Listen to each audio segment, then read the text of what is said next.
දැන් අංකල් බය වෙලාව නැද්ද? මලමිනියකට කරන්න පුළුවන් දෙයක් නෑ පුතා. බය වෙලා තියෙනවා. ඒ කාලෙන් කාලෙට ජීවත් වෙලා ඉන්නේ උන් කරන සමහර දේවල්.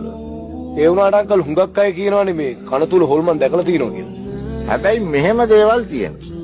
සබහාදාමට පිටින් ගිය මරණ. ඒ කිව්වේ ඉතින් ඔය නිස්කාරණේ දිවිනහගත්ත එතකොට කවුරු හරි මරලා දාපු මරණ වගේ ඒවා. ඒ වගේ මරණ කනත්තට ගේනකොට මහා අමුතු දේවල් සිද්ධ වෙනවා. මුළු කලත්තම අඳුරු වෙන්න පටන් ගන්නවා. එකපාරටම හුලං හමන්න පටන් ගන්නවා.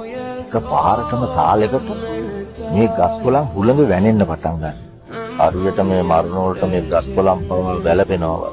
වේලිච්ච පොළ හුළඟ යන්න පටන් ගන්නවා. හරියට වේලිච්ච පොළ වලට එක තැනක ඉන්න බෑ වගේ. මේ සෝන්කොත් නැතිනම් හුළං කමලා සෝතු ශක්තියක් පිට. ඒක හරියට දරා ගන්න බැරි අඳෝනාව. පිටි ගමන් කොහෙදෝ තිබිච්ච වැස්සක් හදාපාන්න. අර මිනි බලල ගන්න බැරි තරමට වහි. 83 දිත් එහෙම වුණා. ආය 89 දිත් ඊට පස්සේ පිටින් විත වුණා. සබාදාමට පිටින් යනවට සබාදාම කැමති නෑ පුතා. ඒක යාට දරා ගන්න බැරි. ඒක යා එක එක විදියට පෙන්නන. හොල්මන් නෑ. ඒත් එයා ඉන්නේ.